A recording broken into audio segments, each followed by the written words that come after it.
पूरी ठाकुर जी की धरती पे प्रधानमंत्री जी जो देश के नायक हैं उनका आगमन होने जा रहा है और एक नायक अपनी श्रद्धांजलि बिहार और देश के जननायक देश रत्न कर्पूरी ठाकुर जी के चरणों में देगा। और इस चुनाव का आगाज होगा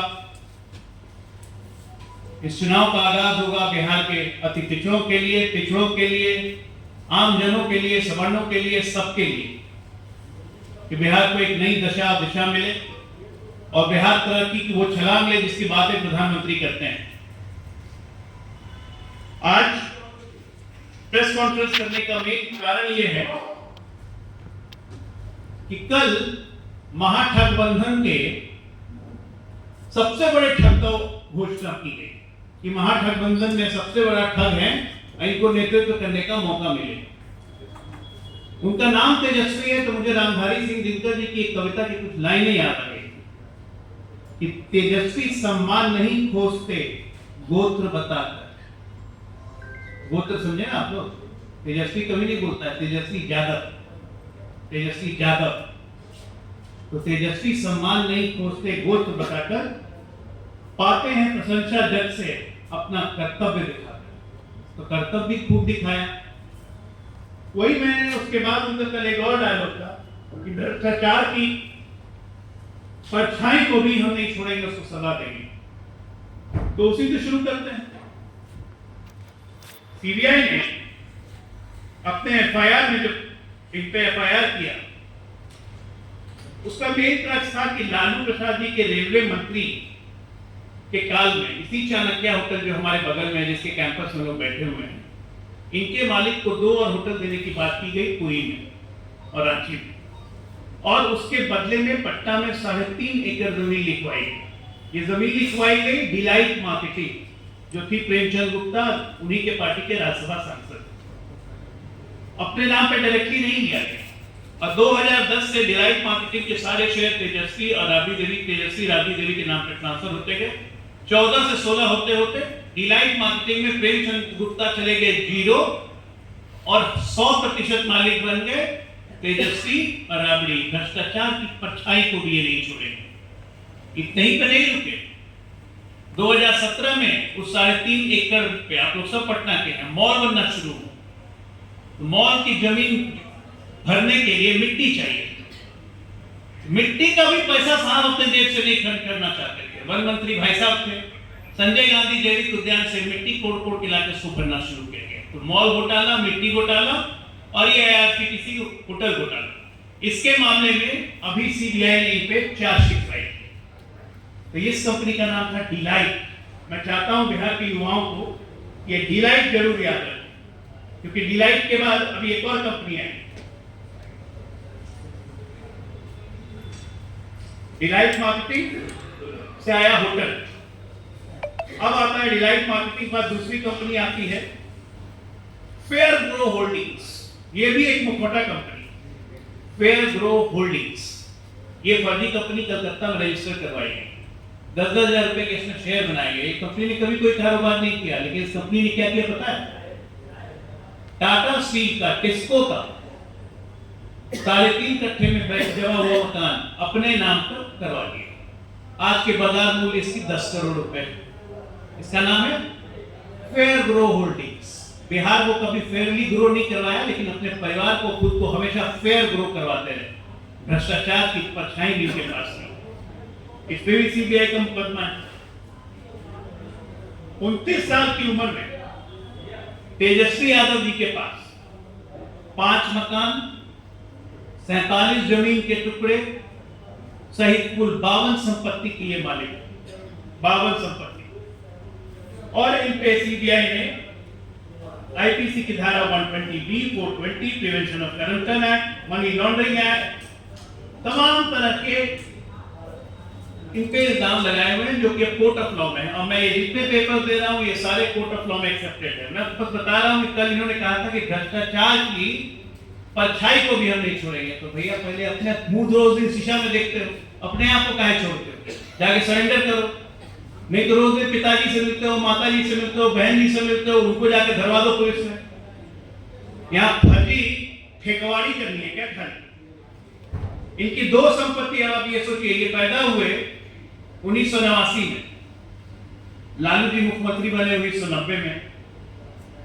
हम लोगों ने वो देखा है ना कि विष कन्या को बचपन से थोड़ा जहर देके रखते थे ताकि वो जहर प्रूफ हो जाए। तो इनको भ्रष्टाचार का चस्का पैदा होने के बाद ही लग गया। आप लोग में से, आप लोग के घर में से किसी में भी 3 वर्ष की उम्र में किसी के नाम पे संपत्ति नहीं हुई होगी। इनके नाम पे रजिस्ट्री बिहार में है। 3 वर्ष के नाम से 2 संपत्तियों की रजिस्ट्री हुई थी, जब ये मात्र 3 वर्ष के। भ्रष्टाचार की परछाई भी अपने बगल में नहीं आने देंगे।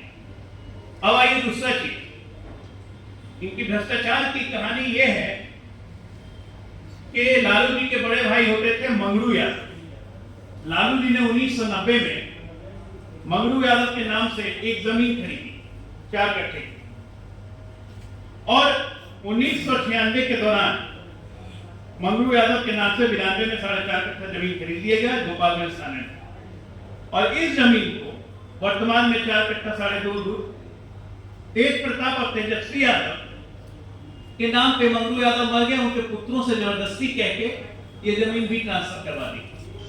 अब आइए चौथा चीज, ये सिर्फ 750 करोड़ का मॉल में नहीं बनवा रहे थे, ये करोड़ों रुपए का लोहे का व्यापार करते हैं। इनकी एक एजेंसी थी, ये एजेंसी, इस एजेंसी का नाम था Tejashwi Yadav Jindal steel and power limited, Jindal centre 12 beta place, Delhi के हैंडलिंग और स्टोरेज एजेंट के रूप में 2012 से ये काम कर रहे हैं। इसका कोई डिस्क्लोजर इन्होंने एफिडेविट में नहीं किया। आज की तारीख में सीबीआई ईडी के अनुसार इनकी ये तमाम लिस्टिंग है कंपनीज की जो कि जब्त हो चुकी हैं, ईडी ने अटैच की हुई है तेजस्वी यादव, तरुण यादव की कंपनी, जिसमें आपकी डिलाइट भी है, जिसमें आपका फेयर एग्रो भी है, property details of Shri Tejashwi Yadav, Shri तरुण यादव, तमाम जमीनों को लेते हुए इन सारे का एस्टिमेटेड मार्केट वैल्यू आज की तारीख में 8,500 करोड़ रुपए है। कितना? 8,500 करोड़। बड़े युवराज 5,500 करोड़ नेशनल हेराल्ड के घोटाले में है। बड़े मियां तो बड़े मियां, छोटे मियां सुभान अल्लाह 8,500 करोड़ एस्टिमेटेड इकोनॉमिक वैल्यू। ये कोर्ट में दस्तावेज जमा है, ये नहीं कि हम आरोप लगा रहे हैं, हम बस बता रहे हैं आपको कि मैं भ्रष्टाचार की परछाई को भी नहीं छूने दूंगा। अब लास्ट और फाइनल, इन्होंने अपना नामांकन पत्र दायर किया। इन्होंने अपने नामांकन पत्र में ना डिलाइट कंपनी का मेंशन किया है, ना फेयर एग्रो का मेंशन किया है, ना AK एसोसिएट्स का मेंशन किया है। क्यों? ये प्रॉपर्टीज अगर ईडी ने अटैच की है तो इनको अपने एफिडेविट में इसको लिखना चाहिए था कि ये तमाम संपत्ति, ये कंपनी मेरे नाम से है जिसको ईडी ने अटैच किया। ये मेंशन इन्होंने नहीं किया। तो हम चाहेंगे कि चुनाव आयोग इसका भी संज्ञान ले, क्योंकि पूर्व में भी तेज प्रताप पे 2020 में ऐसे ही आरोप लगे थे कि उन्होंने औरंगाबाद वाली, आप सब जानते हैं औरंगाबाद में उनकी मोटरसाइकिल की एजेंसी थी, तमाम धंधा था, उसको उन्होंने मेंशन नहीं किया था एफिडेविट में। तो ये भ्रष्टाचार में ऊपर से नीचे तक लिप्त आकंठ डूबा हुआ व्यक्ति कहता है कि भ्रष्टाचार की परछाई नहीं बर्दाश्त करेंगे। चोरों की बारात में सबसे बड़ा चोर कह रहा है कि चोरी नहीं होने देंगे, ये आएंगे तो सिर्फ और सिर्फ एक ही काम है, लूट मचाना। एक ही काम है, लूट मचाना। इनका सत्ता में आने का मतलब ही यही, इनको लूट मचाने का लाइसेंस चाहिए। बिहार की तरक्की से जलन होती है, इनको सिर्फ अपने परिवार की तरक्की चाहिए। मेरे पास और भी बहुत लिस्ट है, जिसमें प्रॉपर्टी डिटेल्स और राबड़ी देवी जो कि कोर्ट में जमा है, मीसा भारती, चंदा यादव, तेज प्रताप यादव, लालू यादव, सबकी प्रॉपर्टी डिटेल्स जो कोर्ट में है। ये साबित करता है कि ये पूरा खानदान ऊपर से नीचे तक भ्रष्टाचारी है। इस खानदान की एस्टिमेटेड प्रॉपर्टी वैल्यू कुछ भी नहीं होगी तो कम से कम 40,000 करोड़ रुपए की होगी, कम से कम। और ये अपने आप को दलित, पिछड़े और अति पिछड़ों का हीरो बताते हैं। हेलीकॉप्टर में बैठ के मछली खाना आप लोग देखे ही होंगे, और प्लेन में बैठ के केक काटना।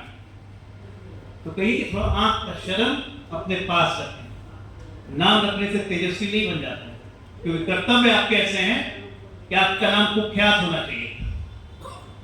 बचपन से माँ बाप ने ट्रेनिंग दी है पैदा होने के साथ कि भ्रष्टाचार कैसे करना है, और इसीलिए भ्रष्टाचार करते जा रहे हैं। उम्मीद है कि हमने जो शीशा दिखाया होगा आपने जरूर देखा होगा, नहीं तो कल सुबह से रोज दिन शीशा देख के घर से निकलिए। कि भ्रष्टाचार की परछाई को भी हम नहीं छोड़ेंगे। सबसे पहले अपने आप को, अपने परिवार को मत छोड़िए। अब आते हैं वर्तमान चुनाव पे। नामांकन लेने का सब समय खत्म हो गया, सब दलों ने अपने नामांकन ले लिए। एनडीए 243 की 243 सीटों पे चुनाव लड़ रहा है, लेकिन ये ठगबंधन 243 की जगह 254 सीटों पे गठबंधन कर रहा है। एक दूसरे को मार लाठी ठीक करेंगे। प्रधानमंत्री जी ने कहा ना, ये गठबंधन है, 11 सीटों पे आपस में लठ बजाएंगे। तो बिहार की जनता इनका चरित्र देख ले। ये लाठी पिलावन, तेल खिलावन वाले लोग लठबाजी करने के लिए आ रहे हैं। और दूसरी बिहार की जनता से एक अपील करना चाहूंगा कि क्या आप लोग सही में एक प्रबुद्ध बिहार, 14 करोड़ बिहारी एक नौवीं फेल को अपना मुख्यमंत्री उम्मीदवार सुन के आप लोग को शर्म नहीं आती है? ये पूरे बिहार के लिए शर्म की बात है कि हमारे राजनीतिक दलों को एक सुयोग्य कैंडिडेट नहीं मिल सकता है। एक नौवीं फेल को हम मुख्यमंत्री उम्मीदवार एक देश की सबसे पुरानी पार्टी घोषित कर रही है। ठीक, शर्म आनी चाहिए। धन्यवाद।